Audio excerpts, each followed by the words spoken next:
Olá! Hoje a gente vai mergulhar num livro, olha, que deu o que falar, né?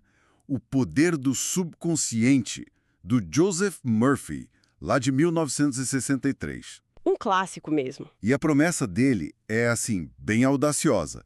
Usar uma força que está dentro da gente, o subconsciente, para conseguir mais prosperidade, saúde, paz, essas coisas. Uhum. A fonte que a gente tem aqui, uns trechos do livro, tenta responder aquelas perguntas, sabe? Por que uns são felizes, outros tristes, ricos, pobres? Isso. Saudáveis, doentes. Exato. E o Murphy diz que a resposta está aí, nessa relação entre a mente consciente e a subconsciente. Vamos tentar entender como ele acha que isso funciona? Perfeito. O ponto de partida dele, assim, é definir essas duas mentes, né? A consciente seria a que pensa, que escolhe, que analisa as coisas. A nossa mente do dia a dia, digamos. Isso. Já a subconsciente, para ele, é tipo, imagina um jardim, um solo bem fértil.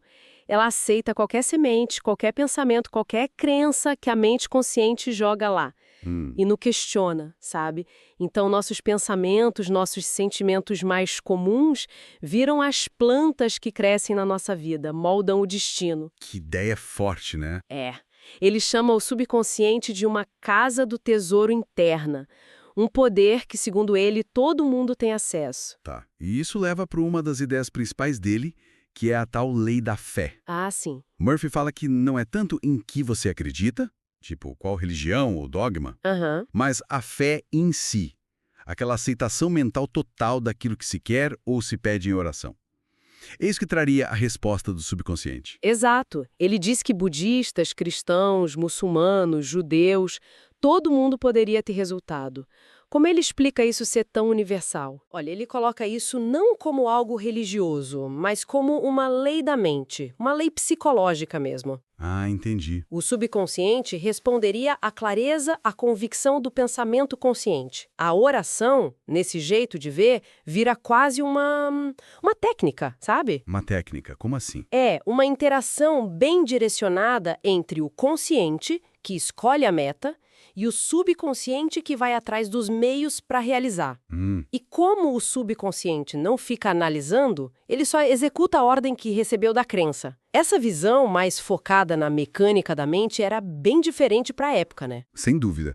E para dar força para essa teoria toda, ele usa a própria história, certo? Isso, ele menciona isso Diz que se curou de um sarcoma, que é um tipo de câncer, né? décadas antes, usando o que ele chama de poder de cura do subconsciente dele. É uma afirmação bem impactante, muito. Ele até usa aquela frase: o médico trata a ferida e Deus, ou a inteligência criadora, o subconsciente, a cura. Sim, e essa história pessoal vira um pilar para validar o método no livro.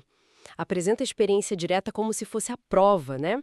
Algo bem comum nesse tipo de literatura. Faz sentido. E além disso, o livro se vende como muito prático. Ele oferece o que o Murphy chama de técnicas simples para usar no dia a dia. Tipo, Tipo a oração científica, que parece se focar o pensamento de um jeito bem específico no resultado que você quer. Ou visualização, sabe? Criar imagem na mente. Ou o método afirmativo. afirmações positivas, imagino. Isso. O objetivo dessas técnicas seria impregnar, é a palavra que ele usa, o subconsciente com a ideia do bem que se deseja. Saúde, dinheiro, harmonia. Mas bom, a gente sabe que nem sempre funciona assim, né? As pessoas rezam, pensam positivo e as coisas não acontecem. Como é que o livro explica essas falhas? Ele aborda isso. Murphy sugere que pode ser, por exemplo, um conflito interno. Como assim? A mente consciente quer uma coisa, mas lá no fundo, no subconsciente, tem crenças contrárias, tipo medos, dúvidas, e aí uma coisa anula a outra, sabe? Entendi. Um cabo de guerra mental. Exato. Ou talvez a técnica usada não foi adequada, faltou clareza, faltou convicção. Mas a ideia principal dele continua sendo: se a pessoa entende como a mente funciona, essa dinâmica consciente e subconsciente, ela poderia, segundo ele, direcionar isso de um jeito mais eficaz para ter resultado. Certo. Então não é só querer de forma passiva. Não, não mesmo. Pelo contrário, o ponto-chave que o material traz é a união. Unir a mente e a emoção com aquilo que se quer. Tem que sentir que já é real, sabe? Sentir a realidade daquilo. Isso. E ele bate muito na tecla da persistência. Tem aquela frase dele: persista, persista até que raia um novo dia. Sugerindo que não é da noite para o dia. Exato. É repetição, é constância para conseguir reprogramar os padrões lá no subconsciente. Ok. Então, para a gente amarrar aqui os pontos principais que a gente tirou. A ideia central do livro é que a gente tem um poder enorme dentro de nós, o subconsciente, Aham. que responde direto aos nossos pensamentos e crenças mais fortes. E isso influencia a nossa vida, a nossa realidade. Exatamente.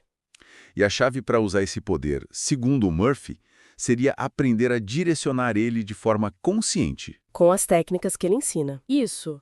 Através de técnicas específicas, todas baseadas na tal lei da fé, que é essa aceitação mental e emocional daquilo que se busca criar na vida. O livro se apresenta como um guia prático para isso. Para essa autotransformação, usando essas leis da mente. Isso mesmo. Bom, isso tudo deixa a gente com uma pergunta no ar, né? Uma provocação para quem está ouvindo pensar. Se o nosso pensamento de todo dia tem mesmo esse poder de moldar a nossa experiência de um jeito tão direto como o Murphy sugere, qual seria, talvez, a menor mudança intencional de foco mental ou de padrão de pensamento que alguém poderia experimentar hoje mesmo, só para testar essa ideia, só para ver o que acontece?